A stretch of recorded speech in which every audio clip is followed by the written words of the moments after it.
ንቃተ ህግ የኢፌዴሪ ፍትህ ሚኒስቴር ከፋና ሚዲያ ኮርፖሬሽን ጋር በመተባበር ለማህበረሰቡ ንቃተ ህግ ይፈጥራል። የአውሮፓ ህብረት ለኢትዮጵያ የወንጀል ፍትህ አስተዳደር ባደረገው የገንዘብ ድጋፍ የቀረበ ዘውትር ሰኞ ረፋድ 5:30 ይቀርባል። ንቃተ ህግ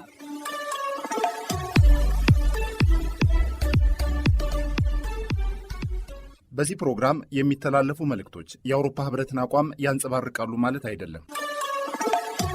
ሰላም ጤና ይስጥልን የተወደዳችሁ አድማጮቻችን፣ ሳምንታዊው የንቃተ ህግ ዝግጅታችን ሰዓቱን ጠብቆ መደመጡን ጀምሯል። በቆይታችን መረጃ እናቀብላችኋለን፣ የሙዚቃ ግብዣም ይኖረናል። በጎጂ ልማዳዊ ድርጊቶች አማካኝነት በሰው ህይወት በአካልና በጤና ላይ ጉዳት በማድረስ የሚፈጸሙ ወንጀሎችን በተመለከተ በዋናነት እንመለከተዋለን። እስከ ዝግጅታችን ፍጻሜ ድረስ አብራችሁን ትቆዩ ዘንድ እንጋብዛችኋለን። በተከታይነት ብሩክ ድንቁ መረጃ ያስደምጠናል። አብራችሁን ቆዩ።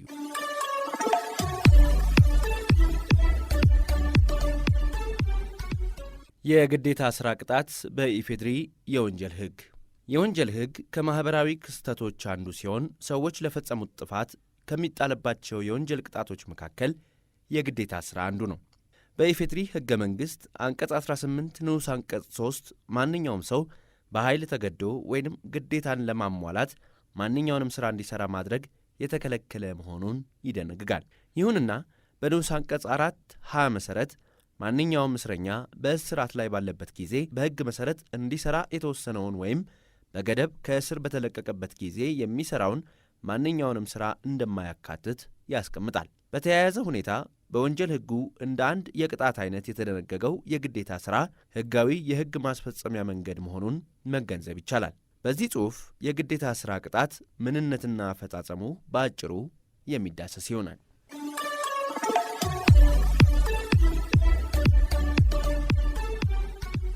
የግዴታ ሥራ ቅጣት ምንነት። የግዴታ ሥራ ቅጣት ማለት የወንጀል ቅጣትን ተፈጻሚ ለማድረግ በእስር ሳይሆን በወንጀል አድራጊው ላይ በፍርድ ቤት የሚጣል የግዴታ ሥራ ወይንም የአገልግሎት ቅጣት ነው። ቅጣቶች በአጠቃላይ ወንጀለኛው እንዲታረም፣ ወንጀል እንዳይፈጽም መከላከል ወይም ለሌሎች መማሪያ ወይንም መቀጣጫ እንዲሆን ዓላማን ለማሳካት ተፈጻሚ ይሆናሉ። የግዴታ ሥራ ቅጣትም እነኚህኑ ዓላማዎች ከግብ ለማድረስ ከእስር ይልቅ እንደ አማራጭ ያገለግላል። በአንዳንድ አገሮች ለቀላል ወንጀሎች ወይም ለእስራት እንደ አማራጭ የሚያገለግል ሲሆን የእስረኞችን ቁጥር ለመቀነስ ዓላማ ይውላሉ።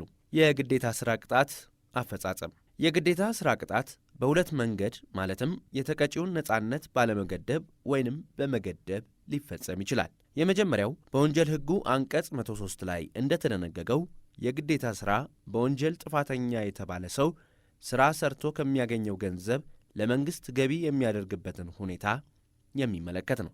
ጥፋተኛው የፈጸመው ወንጀል የሚያስከትለው ቅጣት ከ6 ወር የማይበልጥ ቀላል እስራት የሆነ እንደሆነና ጥፋተኛውም ለኅብረተሰቡ አደገኛነት የሌለው መሆኑ ከታመነበት ፍርድ ቤቱ በእስራቱ ምትክ ከ1 ቀን እስከ 6 ወር የሚደርስ ጊዜ የግዴታ ሥራ እንዲሠራ ሊወስን ይችላል። ይህም የግል ነጻነቱ ሳይገደብ ቁጥጥር የተደረገበት የሚፈጸም ይሆናል። ቅጣቱም የሚፈጸመው ተቀጪው ዘወትር በሚሠራበት ወይም በተቀጠረበት ቦታ ወይም በሕዝባዊ ተቋም አሊያም ሕዝባዊ ሥራ በሚካሄድበት ስፍራ ይሆናል። ከተቀጪው የድካም ዋጋ ወይም በሥራ ፍሬው ከሚያገኘው ጥቅም እስከ 1/3 ወይም ሲሶ በማይበልጥ ሂሳብ እየተቀነሰ ለመንግሥት ገቢ ይደረጋል። በመሆኑም ከተቀጪው ጥቅም ላይ ሊቀነስ የሚገባው የገንዘብ ልክ ቅጣቱ የሚፈጸምበት ስፍራና ቅጣቱ የሚቆይበት ጊዜ እንዲሁም ተገቢ የሆነው የቁጥጥር ዓይነት በፍርድ ቤት የሚወሰን ነው። ሌላው የግዴታ ሥራ የነገሩን ሁኔታ ግምት ውስጥ በማስገባት የተቀጪውን ነጻነት ከመገደብ ጋር ሊፈጸም ይችላል። ይህም የሚሆነው በተለይ በወንጀል ሕጉ አንቀጽ 103 ንዑስ አንቀጽ 1 መሠረት የተጣለበትን ግዴታ ሳያሟላ የቀረ እንደሆነ ወይም ተቀጪውን ከጎጂ አካባቢ ወይንም መጥፎ ጠባይ ካላቸው ሰዎች ማግለል ሲያስፈልግ የግዴታ ሥራው ቅጣቱ ነጻነቱን ከመገደብ ጋር እንዲፈጸምበት ፍርድ ቤቱ ሊያዝ ይችላል። ፍርድ ቤቱ የነገሩን ሁኔታ መሠረት በማድረግ ነጻነት የመቀነሱን የቅጣት ዓይነትና ቅጣቱ የሚቆይበትን ጊዜ ይወስናል። ይህም ቅጣት ተቀጪውን ከአንድ የሥራ ቦታ ወይም ከአንድ አሰሪ ዘንድ ወይም ከአንድ የሥራ ተቋም ሳይለቅ ወይም ከመኖሪያ ስፍራው ሳይወጣ ወይም በመንግሥት ባለሥልጣኖች ተቆጣጣሪነት ከሚጠበቅ ከአንድ ከተወሰነ ስፍራ ሳይለይ የግዴታ ሥራውን እንዲያከናውን የሚደረግ ሊሆን እንደሚችል የወንጀል ሕጉ አንቀጽ 104 ንዑስ አንቀጽ 2 ይደነግጋል። ይሁንና ተቀጪው የተሰጠውን የግዴታ ውሳኔ ጥሶ የተገኘ እንደሆነ ቅጣቱ በዚያው በቀረው ጊዜ ልክ ወደ ቀላል እስራት ይለወጣል።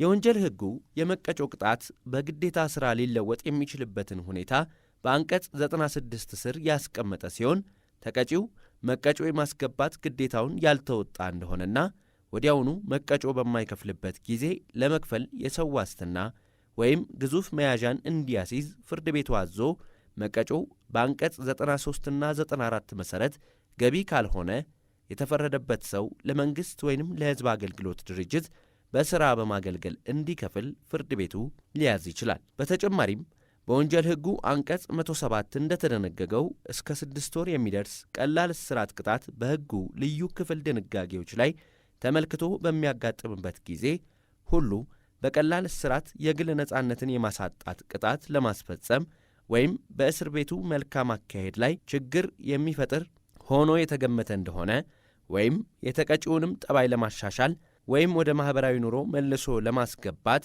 የማይስማማ ሆኖ የታየ እንደሆነ ፍርድ ቤቱ በእስራቱ ምትክ የግዴታ ሥራን ሊወሰን ይችላል። በቅጣት አወሳሰን መመሪያ ቁጥር 3/2017 አንቀጽ 6 ንዑስ አንቀጽ 3 ሰ ላይ እንደተደነገገው የወንጀል ሕጉ ቀላል እስራት ወደ የግዴታ ሥራ ሊቀየር እንደሚችል ስለሚያስቀምጥ ለመመሪያው ዓላማ አባሪ አንድ ስር የአንድ ቀን እስራት ከአንድ ቀን ወይም 8 ሰዓት የግዴታ ሥራ ጋር ተመጣጣኝ ተደርጎ ይወሰዳል። የግዴታ ሥራ ቅጣት የሚጣለው ቀላል ወንጀሎችን በፈጸሙና ለሕብረተሰቡ አደገኛነት በሌላቸው አጥፊዎች ላይ ሲሆን ጥፋተኛው ከሚያገኘው ገቢ ተቀንሶ ለመንግሥት ገቢ በማድረግ ወይም ደግሞ እንደ አስፈላጊነቱ ነጻነትን በመገደብ ተፈጻሚ ሊደረግ እንደሚችል ከሕጉ መረዳት ይቻላል።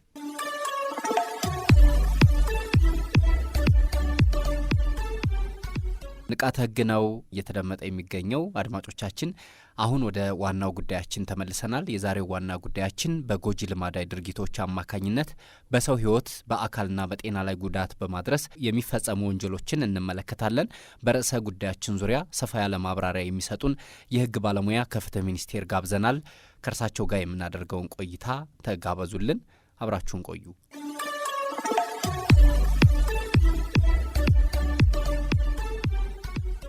ለሰው ልጆች ሁሉ ሰብአዊ መብት እውቅና የሰጠው ሁሉን አቀፍ የሰብአዊ መብቶች መገለጫ ማንኛውም ሰው በዘር፣ ቀለም፣ ጾታና ሌሎች ምክንያቶች ምንም አይነት ልዩነት ሳይደረግበት መገለጫ ውስጥ የተቀመጡትን መብቶችና ነጻነቶች የማግኘት መብት አለው በማለት ያስቀምጣል። በመሆኑም ሴቶችና ህጻናት በስምምነቱ የተካተቱ መብቶች ተጠቃሚ ለመሆን በጾታና በዕድሜያቸው ምክንያት ከሚደርሱባቸው ጎጂ ልማዳዊ ድርጊቶች የመጠበቅ መብት አላቸው።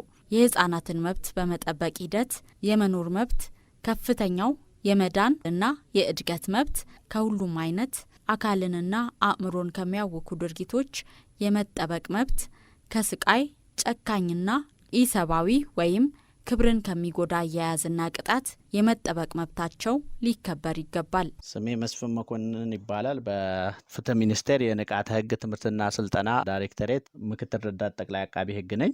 ጎጂ ልማዳዊ ድርጊቶች ማለት ምን ማለት ናቸው የሚለውን ስናይ ጎጂ ልማዳዊ ድርጊቶች ማለትም በማህበረሰቡ ውስጥ ተቀባይነት አግኝተው የሚፈጸሙ ነገር ግን በሰው ሕይወት አካል እና ጤና ላይ ከፍተኛ ጉዳት የሚያደርሱ ተግባራት ናቸው ማለት ነው። ጎጂ ልማዳዊ ድርጊቶችን ለመቀነስ ብሎም ለማስቀረት የተለያዩ እርምጃዎች በዓለማችን ላይ ተወስደዋል። በዚህም መሰረት ድርጊቶችን ወይም ደግሞ የድርጊቶቹ ተጎጂዎችን ጥበቃ ለማድረግ በዓለም አቀፍ ደረጃ የተለያዩ ስምምነቶች፣ ውሎች፣ መግባቢያዎች፣ መገለጫዎች ተደርገዋል ማለት ነው። ሀገራችንም ይህንን ተከትላ በዓለም አቀፍ ደረጃ ጎጂ ልማዳዊ ተግባራትን ለማስቀረት የሚረዱ ዓለም አቀፍ ስምምነቶችን ፈርማለች። በአገራችን ሕግ ውስጥም በማካተት ጥበቃ ላይ በማድረግ ላይ ትገኛለች ማለት ነው። ነው። ሌላኛው ደግሞ መንግስታት የነዚህ ጎጂ ልማዳዊ ተግባራትን ለማስቀረት ህጎችን፣ ደንቦችን ወይም አሰራሮችን ከማውጣት በዘለለ ለማህበረሰቡ በቂ የሆነ ግንዛቤ በመስጠት እነዚህን ተግባራት ለመከላከል እንቅስቃሴ ማድረግ እንዳለባቸው የተቀመጠ ሲሆን በዚህም መሰረት የተለያዩ ግንዛቤ በመሰጠት ላይ ይገኛል ማለት ነው።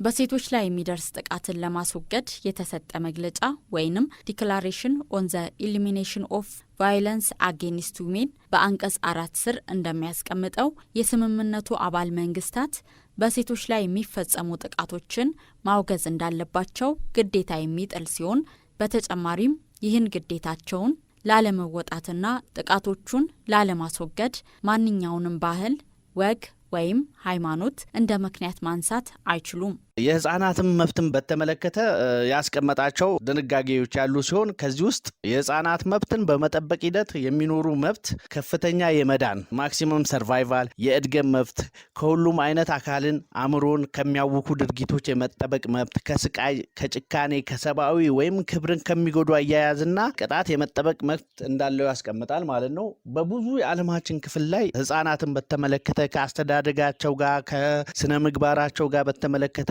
ከሃይማኖት ጋር ከባህል ጋር የተመለከተ ህፃናት ላይ አስተዳደጋቸው ላይ እድገታቸው ላይ አእምሯቸው ላይ የተለያዩ ጉዳት የሚደርሱ ተግባራት ስለሚፈጸሙ እነዚህን ተግባራት ለማስቀረት በማለት የተደነገጉ ድንጋጌዎች ናቸው ማለት ነው። የህፃናትን መብት ከጎጂ ባህላዊ ተግባራት ከማስጠበቅ አንጻር ስናይ በተባበሩት መንግስታት የህፃናት መብት ኮንቬንሽን በዋናነት የሚጠቀስ ነው ማለት ነው። ይህም በአንቀጽ 24(3) ስር በልጆች ጤና ላይ አሉታዊ ተጽዕኖ የሚያሳድሩ ልማዳዊ ድርጊቶችን ለማስወገድ በማሰብ ውጤታማና ተገቢ እርምጃዎችን መወሰድ እንዳለባቸው ያስቀምጣል ማለት ነው። ስለዚህ በዓለማችን ላይ ማንኛውም መንግስታት፣ ማንኛውም ማህበረሰብ ህፃናትን ጤና፣ እድገት፣ አስተሳሰብ የሚጎዱና የሚነኩ ተግባራትን ማስወገድ እንዳለበት፣ ከነዚህ ተግባራት መጠበቅ እንዳለባቸው ያስቀምጣል። ሌላው ከህፃናት ጋር የተገናኘ በአፍሪካ የህፃናት መብትና ደህንነት ቻርተር ሲሆን ይህም በአንቀጽ 21 ላይ ከጎጂ ማህበራዊና ባህላዊ ልማዶች መጠበቅ እንዳለበት፣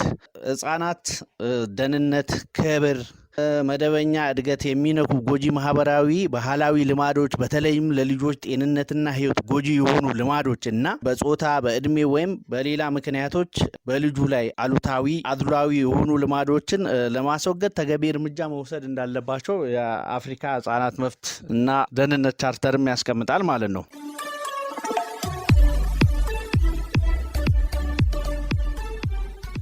በአፍሪካ የሴቶች መብት ቻርተር ፕሮቶኮል ወይንም ማፑቶ ፕሮቶኮል አንቀጽ 5 ጎጂ ልማዶችን ማስወገድን በተመለከተ የስምምነቱ አባል ሀገራት በሴቶች ሰብአዊ መብቶች ላይ አሉታዊ ተጽዕኖ የሚያሳድሩና ከታወቁት ዓለም አቀፍ ደረጃዎች ተቃራኒ የሆኑ ሁሉንም አይነት ጎጂ ድርጊቶችን መከልከልና ማውገዝ እንዳለባቸው ያስቀምጣል። ከጎጂ ልማዳዊ ድርጊቶች ጋር በተያያዘ ለሴቶች ጥበቃ የሚሰጡ የተቀመጡ ስምምነቶች አሉ። ከዚህ ውስጥ በሴቶች ላይ የሚደረጉ ማንኛውንም አይነት ልዩነት ወይም ደግሞ አድሎ ለማስወገድ የወጣው ስምምነት ሲዳው የሚባለው ማለት ነው። the convention on the elimination of all form of discrimination against women በ1979 የወጣ ነው።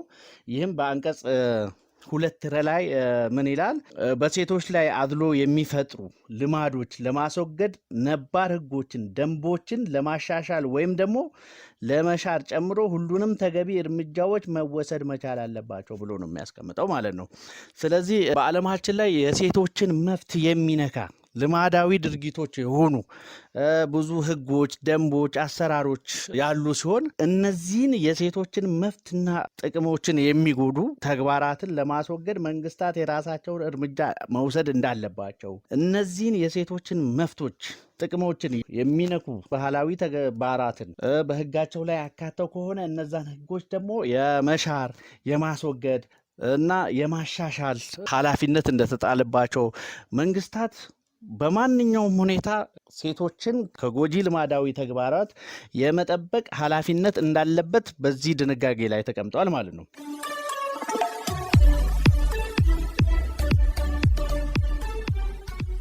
በኢፌድሪ ህገ መንግስት አንቀጽ 35 ንዑስ አንቀጽ 4 ሴቶችን የሚጨቁኑ ወይም በአካላቸው በአእምሯቸው ላይ ጉዳት የሚያስከትሉ ህጎች፣ ወጎችና ልማዶች የተከለከሉ መሆናቸውንና ሴቶች ከጎጂ ባህል ተጽዕኖ የመላቀቅ መብታቸውን መንግስት ማክበር እንዳለበት ይደነግጋል። በሌላ በኩል የህፃናትን መብት የሚደነግገው በህገ መንግስቱ አንቀጽ 36 መሰረት ህፃን በህይወት የመኖር መብትን ጨምሮ በትምህርቱ በጤናውና በደህንነቱ ላይ ጉዳት የሚያደርሱ ስራዎችን እንዲሰራ ያለመገደድ ወይም ከመስራት የመጠበቅ መብት አለው። ህገ መንግስት ጥቅልና ዝርዝር ጉዳዮችን የሚያካትት ህግ በመሆኑ በጎጂ ልማዳዊ ድርጊቶች አማካኝነት በሰው ህይወት፣ አካልና ጤና ላይ ጉዳት በማድረስ የሚፈጸሙ ወንጀሎች ዝርዝር ሁኔታዎች በኢፌድሪ የወንጀል ህግ ተካተው ይገኛሉ። በዚሁ መሰረት የወንጀል ህጉ የተከለከሉ ድርጊቶችን በመዘርዘር የሚያስከትሉትንም ቅጣት ዘርዝሮ አስቀምጧል። በመጀመሪያ ላይ በጎጂ ልማዳዊ ድርጊቶች አማካኝነት በእርጉዝ ሴቶችና ህጻናት አካል ላይ ጉዳት ማድረስን በአንቀጽ 561 እና 562 ላይ ዘርዝሮ ያስቀምጣል ማለት ነው። በዚህ ህግ መሰረት ማንም ሰው የእርጉዝ ሴትን ሆድ በማሸት ወይም በመውለድ ላይ ያለችን ሴት አካል በማርገፍገፍ ወይም አዲስ የተወለደ ህፃንን እትብት እበት ወይም እንደ እበት የመሰለ ነገር በመቀባት ህፃንን ፀሐይ በመከልከል ወይም ቂቤ በማዋጥ የህፃንን እንጥል በመቁረጥ ግግ በማውጣት ወይም እንዳይከተቡ በማድረግ በሕክምና ሙያ የታወቀ ልማዳዊ ድርጊትን በመፈጸም የእርጉዝ ሴትን ወይም የህፃንን ህይወት እንዲያልፍ ያደረገ ወይም በአካሉ ላይ ጉዳት ያደረሰ እንደሆነ እንደ ድርጊቱ መጠን በመቀጮ ወይም ከ3 ወር እስከ 1 ዓመት በሚደርስ ቀላል እስራት እንደሚቀጣ ያስቀምጣል ማለት ነው። በዚህ አዋጅ ላይ ወንጀል ህጉ ላይ የተቀመጠው በአንቀጽ 556 መሰረት ሴትን መገረዝን በተመለከተ ነው። ሴት ልጅ መገረዝ ማለት የሴትን ውጫዊ ብልት በሙሉም ሆነ በከፊል መቁረጥ ተግባር ሲሆን ይህ ተግባር ደግሞ በሴቶች ጤና ላይ አካል ላይ ከፍተኛ የሆነ የስነ ልቦናዊ ችግርን የሚያስከትል ነው። አንድ ሴት ስትገረዝ በወሊድ ላይ ሊሆን ይችላል። ከዛ በኋላ በተቃራኒ ጾታ ግንኙነቷ ላይ ከፍተኛ የሆኑ ጉዳቶችን ያስከትላል። ይህንንም በወንጀል ህጉ ላይ ወንጀል አድርጎ አስቀምጧል። ማንም ሰው በየትኛውም የእድሜ ክልል የምትገኝ ሴትን የገረዘ እንደሆነ ከ3 ወር በማይበልጥ ቀላል እስራት ወይም ደግሞ ከ500 ብር በማያንስ መቀጮ እንደሚቀጣ ያስቀምጣል ማለት ነው። ሌላው በአንዳንድ የሀገራችን ክፍል ውስጥ የሚፈጸሙ በጣም አሳቃቂ የሆነ የሴትን ልጅ ብልት የመስፋት ተግባር ነው። ይህ ተግባር ደግሞ በጣም በሴቶች ላይ ከፍተኛ የሆነ የጤና የስነ ልቦና ችግር ስለሚያደርስ ህጉም ይህንን ሽፋን ሰጥቶታል ማለት ነው። በዚህም መሰረት ማንም ሰው የአንዲትን ሴት ብልት የሰፋ እንደሆነ ከ3 ዓመት እስከ 5 ዓመት ሊደርስ የሚችል ጽኑ እስራት እንደሚቀጣ ያስቀምጣል ማለት ነው። ይህ ድርጊት የአካል ወይም የጤና ጉዳት አድርሶ እንደሆነ ከወንጀል ህጉ ከፍተኛ ቅጣት የሚጣል ድንጋጌ እንደተጠበቀ ሆኖ ቅጣቱ ከ5 ዓመት እስከ 10 ዓመት በሚደርስ ጽኑ እስራት እንደሚያስቀጣ በወንጀል ህጉ አንቀጽ 566 ላይ ደንግጓል ማለት ነው። የወንጀል ህጉ የተከለከሉ ድርጊቶች ብሎ በመዘርዘር ካስቀመጣቸው መካከል ያለ ዕድሜ ጋብቻ አንዱ ሲሆን ያለ ዕድሜ ጋብቻ አግባብ ባለው የቤተሰብ ህግ ከተፈቀደ ውጪ ወይንም የተሻሻለው የፌዴራል የቤተሰብ ህግ የጋብቻ ዕድሜ 18 ዓመት እንደሆነ ያስቀምጣል። በጎጂ ልማዳዊ ድርጊቶች አማካኝነት በሽታን ማስተላለፍ በወንጀል ህጉ ተላላፊ በሽታዎችን ስለማባዛት በተደነገገው መሰረት በተደራቢነት ያስቀጣል። ይህም በወንጀል ህጉ አንቀጽ 568 ተቀምጦ ይገኛል። ከዚህ ከባህላዊ ጎጂ ተግባራት መካከል አንድ ጠለፋ ሲሆን በጠለፋን በተመለከተ ምንድነው አንድ ሰው አንድን ሴት አገባሻለሁ በሚል በኃይል ድርጊት ወይም በማታለል በዛቻ በማስፈራራት የተለያየ ተጽዕኖ በማድረግ አንድን ሴት የጠለፋት እንደሆነ እንደሚቀጣ በህጉ ላይ ያስቀምጣል። ይህን ተግባር ደግሞ ሲፈጽም ያስገድዶ መድፈር ድርጊቶችን፣ ድብደባዎችንና ሌላ ጉዳቶችንም ያደረሰባት እንደሆነ በተጨማሪ በዚህ ባደረገው ድርጊት እንደሚቀጣ ያስቀምጣል። ይህም እስከ 15 ዓመት ለሚደርስ ጽኑ እስራት ሊያስቀጣው እንደሚችል በህጉ ላይ ተደንግጓል ማለት ነው። ሌላው በጎጂ ልማዳዊ ድርጊቶች አማካኝነት በሽታን ማስተላለፍ በወንጀል ህጉ ተላላፊ በሽታዎችን ስለማዛባት የተደነገገው መሰረት እንደሚቀጣ ያስቀምጣል። በሌላ በኩል ደግሞ ምንድነው ከጎጂ ልማዳዊ ድርጊቶች ጋር በተገናኘ ይህ የወንጀል ሕግ ድንጋጌዎች እንዳይፈጸሙ በይፋም ሆነ በተዘዋዋሪ መንገድ ያነሳሳ የቀሰቀሰ ይህንን አይነት ዓላማ ለማስፈጸም ህዝብን ያደራጀ ለዚሁ ዓላማ በተደራጀ እንቅስቃሴ የተሳተፈ ወይም ደግሞ ለዚሁ ዓላማ ድጋፍ የሰጠ ማንኛውም ሰው ከ3 ወር በማይበልጥ ቀላል እስራትና ከ500 ብር በማይበልጥ መቀጮ እንደሚቀጣ ያስቀምጣል ማለት ነው።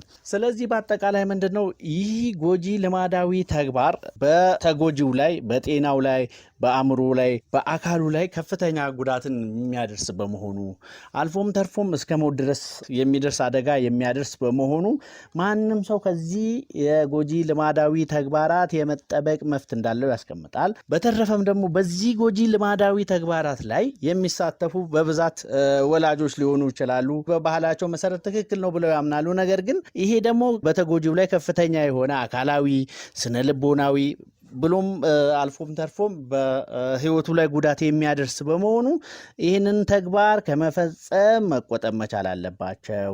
ወላጆች ከመፈጸምም መጠበቅ እንዳለባቸው በዚህ ጎጂ ልማዳዊ ተግባራት ላይ የሚሳተፉ ሰዎች ይሄ ጎጂ ልማዳዊ ተግባር እንዲቀጥል የሚያደርጉ ሰዎች በጤናቸው ላይ በአካላቸው ላይ በህይወታቸው ላይ ስቃይ እንዲቀጥል መጋፋፋት ስለሆነ ከእንደዚህ አይነት ድርጊት መቆጠብ ተጎጂነታቸውን ወይም ደግሞ እንደዚህ አይነት ድርጊት ጎጂ መሆናቸውን ተረድተው ተገቢውን የሆነ ጥንቃቄ ማድረግና የወንጀል ህግና የሌሎች ህጎች ላይ የተቀመጡ ለዚህ ጎጂ ልማዳዊ ተግባራትን ለመከላከል የወጣን ህግ እንዳይፈጸም ለመከላከል ጥረት ማድረግ እንዳሌለባቸውና ተባባሪ መሆን እንዳሌለባቸው ለማስገንዘብ እወዳለሁ። አመሰግናለሁ። በአጠቃላይ ጎጂ ልማዳዊ ድርጊቶች በአብዛኛው በገጠር አካባቢ ሊፈጸሙ የሚችሉ የወንጀል ኃላፊነትን የሚያስከትሉ ድርጊቶች በመሆናቸው መንግስት ከሚያደርገው የህግ ጥበቃ ጎን ለጎን ህብረተሰቡ ድርጊቶቹ በሰው ህይወትና አካል ላይ የሚያደርሱትን ጉዳት በመገንዘብ ድርጊቶቹ እንዳይፈጸሙ የበኩሉን ድርሻ መወጣት ይኖርበታል። የተከበራቸው የፕሮግራማችን ተከታታዮች ፍትህ ሚኒስቴር ለ2019 ዓ.ም ለህብረተሰቡ ንቃተ ህግ ለመስጠት የፍላጎት ዳሰሳ ለማድረግ ያዘጋጀውን መጠይቅ በፍትህ ሚኒስቴር ማህበራዊ ሚዲያ ወይም ፌስቡክና ቴሌግራም ያዘጋጀውን ሊንክ በመጫን እንድትሞሉ እየጠየቀ ተቋማችን የማህበረሰብ ተሳትፎንና ንቃተ ህግን በአዲስ እይታ ለመቃኘት እያደረገ ባለው ሂደት ተሳታፊ እንድትሆኑ ይጋብዛል። ለዛሬው ያሰናዳነው የንቃተ ህግ ዝግጅታችን ያደመጣችሁትን ይመስል ነበር። የፕሮግራሙ አዘጋጅና አቅራቢ ትህትና ካሳሁን ስትሆን ቢኒያም አስናቀ ፕሮግራሙን እየመራው አብሬያችሁ ቆየው። ሳምንት በሌላ ርዕሰ ጉዳይ ንቃተ ህግ ይመለሳል። እስከዛው ጥሩ ጊዜ።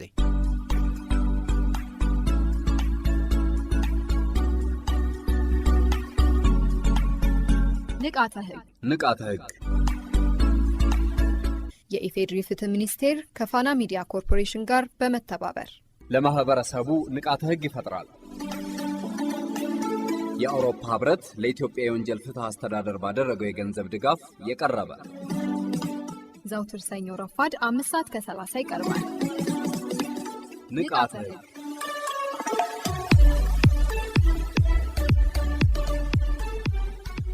በዚህ ፕሮግራም የሚተላለፉ መልእክቶች የአውሮፓ ህብረትን አቋም ያንጸባርቃሉ ማለት አይደለም።